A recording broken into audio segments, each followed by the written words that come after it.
রুমে ঢুকে দরজা বন্ধ হওয়ার শব্দটা যেন চারদিকের নীরবতা আরও ঘন করে তুলল। নরম লাইট জ্বলে উঠতেই ঘরটা যেন একদম আলাদা জগতে রূপ নিল।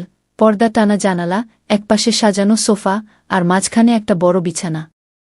নাদিয়া জানালার পাশে গিয়ে দাঁড়াল। হাত দিয়ে পর্দা সরিয়ে বাইরে তাকাল। ঢাকা শহরের সকালের আলো আস্তে আস্তে ছড়িয়ে পড়ছে, কিন্তু তার চোখে ছিল ভিন্ন ঝিলিক। রাত তখন ঠিক 10টা। চট্টগ্রামের বাস টার্মিনালে মানুষজন ভিড় করছে, প্রত্যেকেরই গন্তব্য আলাদা। সেই ভিড়ের ভেতর থেকে দুইজন চেনা মুখ একসাথে এগিয়ে গেল ঢাকাগামী এসি বাসের দিকে। জিসান আর নাদিয়া। তাদের পরিচয় অনেক পুরনো, বিশ্ববিদ্যালয়ের সহপাঠী। ক্লাসের গ্রুপ প্রেজেন্টেশন, লাইব্রেরিতে একসাথে বসা, ক্যান্টিনে চায়ের আড্ডা, এই সব কিছু একসময় তাদের বন্ধুত্বকে খুব কাছাকাছি নিয়ে এসেছিল।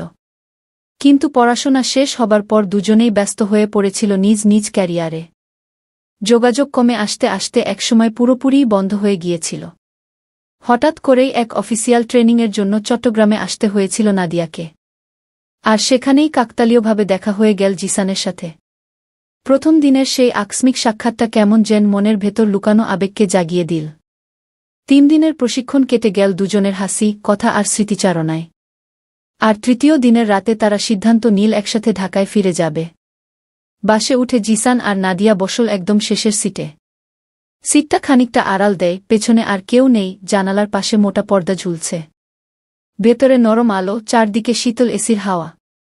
বাইরে গভীর রাতের অন্ধকার। নাদিয়া জানালার বাইরে তাকিয়ে মৃদু হেসে বলল, অদ্ভুত না? এতদিন পর হঠাৎ দেখা, আর এখন আবার একসাথে এমন কাছে বসা। জিসান নীরবে তার হাত চেপে ধরল। আঙুলের ভেতর দিয়ে উষ্ণতা ছড়িয়ে গেল। কাছে এসেছি তো, এবার আর দূরত্ব রাখার কোনো মানে হয় না, জিসান বল ধীরে। নাদিয়ার গাল লাল হয়ে উঠল। সে চোখ নামিয়ে নিল, কিন্তু হাত ছাড়াল না। ভেতরে যেন অচেনা কাঁপুনি বাজতে লাগল। বাস তখন ধীরে ধীরে রওনা দিল। চাকার ঘর্ষণে হালকা কম্পনে চারপাশ নিস্তব্ধ হয়ে এল। যাত্রীরা একে একে ঘুমিয়ে পড়ছে। আলো আরো ম্লান হল। এই নীরবতার মধ্যে জিসান মাথা রাখল নাদিয়ার কাঁধে। আমাদের মাঝে এতদিন দূরত্ব ছিল কেন জানো? জিসানের কণ্ঠস্বর ভাঙা, আবেগে ভেজা। নাদিয়া চোখ বুজে ফিসফিস করে বলল, তুমি চাইলে তো একটা চিঠি লিখতে পারতে। আমি অপেক্ষা করেছিলাম। তার কণ্ঠে জমে থাকা অভিমান স্পষ্ট। সেই অভিমান শুনে জিসান আর স্থির থাকতে পারল না। সে আস্তে মুখ ঘুরিয়ে নাদিয়ার গালের কাছে এগিয়ে গেল। ঠান্ডা স্পর্শে নাদিয়ার শরীর কেঁপে উঠল। তার বুকের ভেতর যেন ঢেউ খেলতে লাগল। জানালার ফাঁক দিয়ে হঠাৎ একটা লাল রাস্তার আলো এসে পড়ল তাদের মুখে। আলোধারীর খেলার মধ্যে দুজনের দূরত্ব মিলিয়ে গেল এক মুহূর্তে। নিঃশ্বাস ঘন হয়ে উঠল, সময় থমকে গেল। নাদিয়ার ঠোঁটে হালকা কাঁপন, চোখ নামিয়ে রাখলেও গোপন টানটা লুকানো গেল না। জিসান ফিসফিস করে বলল, আজ চাই শুধু এই পথটা শেষ না হোক। নাদিয়া হেসে মাথা রাখল তার কাঁধে। আমিও চাই যেন এই রাতটা থেমে যায়। তাদের হাত একে অপরের আঙুলে গাঁথা হয়ে গেল। দুজনেই কিছুক্ষণ নিঃশব্দে বসে থাকল। শুধু হৃদস্পন্দনের শব্দ মিশে যাচ্ছিল চারপাশের নিস্তব্ধতার সঙ্গে। বাস মাঝে মাঝে হালকা ঝাঁকুনি দিচ্ছিল। সেই কম্পনের সাথে সাথে নাদিয়া আরও কাছে সরে এল। তার মাথার চুল উড়ে এসে জিসানের মুখ ছুঁয়ে যাচ্ছিল। জিসান চুপচাপ সেই গন্ধে ডুবে যাচ্ছিল, যেন বছরখানেকের শূন্যতা ভরে উঠছে এক মুহূর্তে। নাদিয়া আস্তে ফিসফিস করে বলল, জিসান, তুই জানিস, আজ মনে হচ্ছে আমি আবার নতুন করে বেঁচে উঠেছি। জিসান তার হাত চেপে ধরে বলল, তুই সবসময় আমার ছিলি, শুধু আমরা হারিয়ে গিয়েছিলাম। সামনের সিটে তখন সবাই ঘুমিয়ে পড়েছে। বাসের ভেতরে আর কোনো শব্দ নেই, কেবল জানালার বাইরে দূরের হাইওয়ে লাইটের আলো ঝলকানি। সেই আলোছায়ার খেলায় তাদের দুজনের মুখ আরও কাছাকাছি চলে এল। হঠাৎ করে বাসের হেল্পার এসে মিনারেল ওয়াটারের বোতল দিয়ে গেল। নাদিয়া একটু সরে গেল, চুল ঠিক করল, আঁচল টেনে নীল বুকের উপর। কিন্তু জিসানের চোখে তখনও একই টান, একই অস্থিরতা। হেল্পার চলে যেতেই আবার নিস্তব্ধতা। এবার নাদিয়া নিজেই হাত বাড়িয়ে ধরল জিসানের আঙুল। একেবারে দুভাবে। তার ঠোঁটে মৃদু হাসি, কিন্তু চোখে ছিল না বলা অনেক কথা। জিসান ফিসফিস করে বলল, নাদিয়া, আজ মনে হচ্ছে এই রাতটাই আমাদের গল্প লিখছে। আমরা শুধু চরিত্র। নাদিয়া মাথা ঝুঁকিয়ে বলল, তাহলে চাই এই গল্পের কোনো শেষ না হোক। বাস চলতে থাকল, রাতের অন্ধকার ভেদ করে। জানালার বাইরে শহর শহর পেরিয়ে যাচ্ছিল, আর ভেতরে জেগে থাকছিল দুজন মানুষের মনের গভীর টান, যে টান কোনো গন্তব্যে গিয়ে থামতে চায় না। ঢাকার উদ্দেশ্যে বাস যখন চলছিল তখন রাত গভীর হয়ে এসেছে। অন্ধকার হাইওয়ের ভেতর দিয়ে ছুটে চলা বাসের আলোধারী তাদের দুজনকে এক অদ্ভুত স্বপ্নে বেঁধে রেখেছিল। নাদিয়া জানালার বাইরে তাকিয়ে থাকলেও তার চোখের ভেতর ছিল এক অদৃশ্য টান, যেটা তাকে বারবার টেনে নিয়ে যাচ্ছিল জিসানের দিকে। জিসান নিঃশব্দে তাকিয়েছিল তার মুখের দিকে। 3 দিনের ছোট্ট দেখা যেন আবার বছরখানেকের সম্পর্ককে নতুন করে জাগিয়ে তুলেছে। সে ফিসফিস করে বলল, নাদিয়া, আমাদের মাঝের এই কয়েক বছরের ফাঁকা সময়টা যদি না থাকত, তবে কি আমরা আজ অন্যরকম কিছু হতে পারতাম? নাদিয়া মৃদু হেসে উত্তর দিল, জানি না জিসান, তবে আজ মনে হচ্ছে সময়টা ভুল করেছিল। এখন মনে হচ্ছে ঠিক জায়গায় এসে দাঁড়িয়েছে গি। তার কণ্ঠে ছিল অদ্ভুত উষ্ণতা। চারপাশের নিস্তব্ধতায় সেই শব্দ আরও কাছে এসে বাজছিল জিসানের কানে। বাস তখন গাজীপুরের কাছাকাছি। মাঝপথে এক যাত্রী নেমে গেল, সিটগুলো আরও ফাঁকা হয়ে গেল। ভেতরের আলো ম্লান হল। এই নির্জনতায় নাদিয়া আরেকটু কাছে সরে এল। তার আঁচল হালকা করে পিছলে পড়ল কাঁধ থেকে। জিসান হাত বাড়িয়ে সেটি ঠিক করে দিল। দুজনের চোখ এক মুহূর্তের জন্য আটকে গেল। সেই চোখের ভাষা বলছিল হাজার অজানা কথা। জিসান তার হাতটা শক্ত করে ধরে রাখল। তুই জানিস, আমি কখনো কাউকে বলতে পারিনি, কিন্তু তোর জন্য আমি অনেকবার অপেক্ষা করেছি। শুধু একটা খবরের জন্য। নাদিয়া হেসে মাথা নিচু করল, তারপর ধীরে ধীরে বলল, আমিও শুধু একদিন ভেবেছিলাম হয়তো তুই ফিরবি। আজ মনে হচ্ছে সত্যিই ফিরে এসেছিস গো।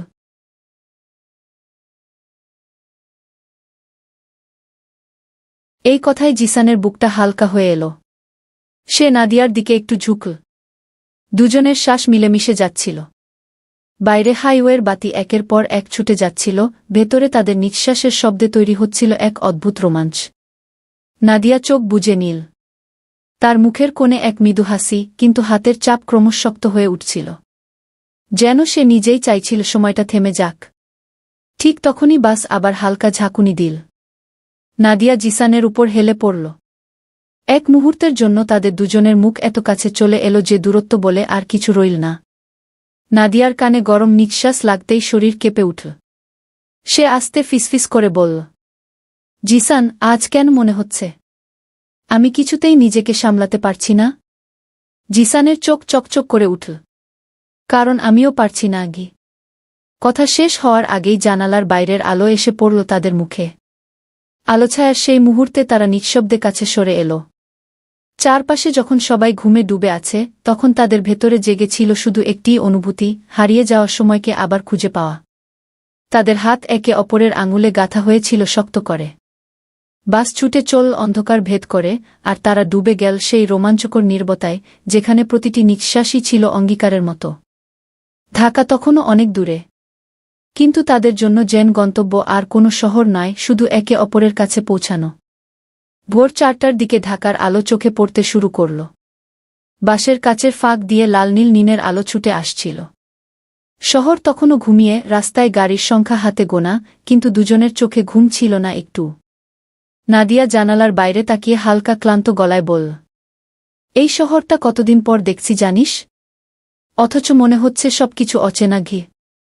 জিসান মুচকি হেসে উত্তর দিল, শহরটা পাল্টেছে, আমরাও তো পাল্টেছি নাদিয়া। শুধু একটা জিনিস পাল্টায়নি, তোর চোখের ভেতরের সেই চেনা আলোগু। এই কথায় নাদিয়া হালকা চমকে তাকাল তার দিকে। চোখের কোণে ক্লান্তি থাকলেও সেই দৃষ্টিতে জ্বলছিল অদ্ভুত উষ্ণতা। বাস ধীরে ধীরে কমলাপুর টার্মিনালে এসে থামল। ভোরের হালকা কুয়াশায় প্ল্যাটফর্ম ভিজে আছে। নেমেই ঠান্ডা বাতাসে শিহরিত হয়ে উঠল নাদিয়া। তার শাড়ির আঁচল হাওয়ায় উড়ে যাচ্ছিল। জিসান তাড়াতাড়ি হাতে ধরে দিল। স্পর্শটা এতটাই নরম আর অচেনা যে নাদিয়ার বুকের ভেতর কেঁপে উঠল। জিসান জিজ্ঞেস করল, এখন কোথায় যাবি? এত ভোরে তো বাসায় সরাসরি যাওয়া অস্বস্তিকর হবে গু। নাদিয়া একটু দ্বিধায় মাথা নিচু করল। তার চোখে যেন এক মুহূর্তে অনেক প্রশ্ন ভেসে উঠল। তারপর আস্তে বলল, হয়তো কাছেই কোনো হোটেলে কিছুক্ষণ বিশ্রাম নিলেই ভালো হয় গি। কথাটা বলেই নাদিয়া মুখ ফিরিয়ে নিল, জেন নিজের কণ্ঠস্বর সে নিজেই বিশ্বাস করতে পারছে না। জিসানের চোখে তখন অন্যরকম ঝিলিক। সে শুধু মৃদু স্বরে বলল, চল, আমি আছি তো। দুজনেই রিকশা নিয়ে কাছের একটা হোটেলে গেল। লবিতে ঢুকতেই নরম আলো, ফাঁকা চেয়ার আর নিস্তব্ধ পরিবেশ যেন তাদের আগমনের জন্যই অপেক্ষা করছিল। রিসেপশনে নাম লেখানোর সময় নাদিয়ার বুক ধকধক করে উঠছিল। তার আঙুল কাঁপছিল হালকা। কক্ষের দরজা খুলে ভেতরে ঢুকতেই নাদিয়া প্রথমে জানালার পাশে গিয়ে দাঁড়াল। বাইরে ঢাকা শহরের ফাঁকা রাস্তা, দূরে ভোরের আলো ধীরে ধীরে ছড়িয়ে পড়ছে। সে নিজের আঁচল শক্ত করে টেনে নীল বুকে, যেন ভেতরের কাঁপুনি আড়াল করতে চাইছে। জিসান পেছন থেকে আসতে বলল, এত দূরে সরে দাঁড়াস কেন নাদিয়া?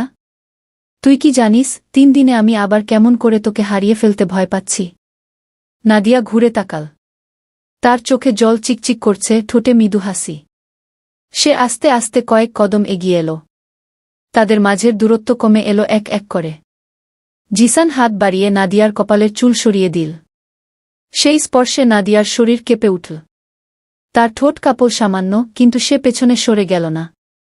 বরং চোখ বুজে মাথা নিচু করে দিল। চারপাশ নিস্তব্ধ। জানালার বাইরে ভোরের আলো ছড়িয়ে পড়ছে, আর ভেতরে অদ্ভুত এক টান দুজনকে আরও কাছে টেনে আনছে।